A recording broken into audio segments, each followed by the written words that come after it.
इब्लीस के बारे में सुना होगा कि इंसान को हमेशा इबादत से गुमराह करता है।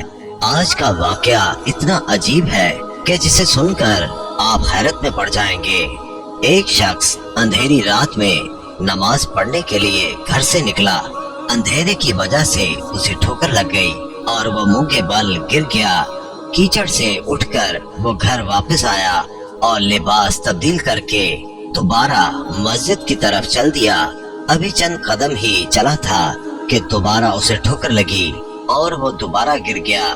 कीचड़ से उठकर वो फिर दोबारा अपने घर गया, लिबास बदला और मस्जिद जाने के लिए दोबारा घर से निकला।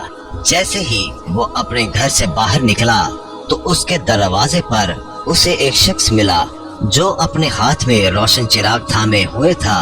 चिराग वाला शख्स चुपचाप नमाजी के आगे आगे मस्जिद की तरफ चल दिया।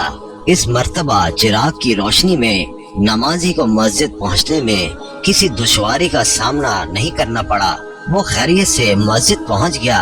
मस्जिद के दरवाजे पर पहुंचकर चिराग वाला शख्स रुक गया। नमाजी उसे छोड़कर मस्जिद दाखिल हो गया और नमाज अदा करने लगा। नमाज से फारिग होकर वो मस्जिद के बाहर आया। चिराग वाला शख्स उसका इंतजार कर रहा था ताकि उस नमाजी को चिराग की रोशनी में घर छोड़ आए। जब नमाजी घर पहुंच गया तो नमाजी ने अजनबी शख्स से पूछा, आप कौन हैं? अजनबी बोला, सच बताऊं तो मैं इब्लीस हूँ। नमाजी की तो हैरत की इंतहा न रही। नमाजी सोचने लगा, इब्लीस शैतान कैसे मुझे मस्जिद तक छोड़ सकता है? उसका काम तो लोगों को बहकाना है। तो शख्स ने बड़ी हैरत के साथ इब्लीस से पूछा, तुझे तो मेरी नमाज रह जाने पे खुश होना चाहिए था, तो फिर तुम चिराग की रोशनी में मुझे मस्जिद तक क्यों ले गए? इब्लीस ने जवाब दिया, जिसे सुनकर वो शख्स भी हैरान रह गया और आप सब भी हैरत में पड़ जाएंगे। इब्लीस ने जवाब दिया कि जब तुम्हें पहली ठोकर लगी तो अल्लाह ताला ने तेरे सारे गुनाह मुआफ फरमा दिए। सुभान अल्लाह। जब तुझे दूसरी ठोकर लगी तो अल्लाह ताला ने तेरे पूरे खानदान को बख्श दिया।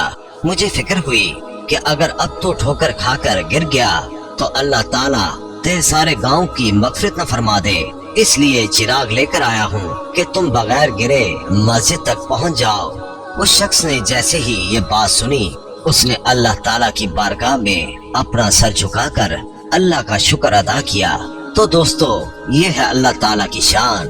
परवरदिगार आलम की राह में कोई शख्स एक कदम बढ़ाता है तो अल्लाह ताला उसकी तरफ 70 कदम करीब हो जाता है।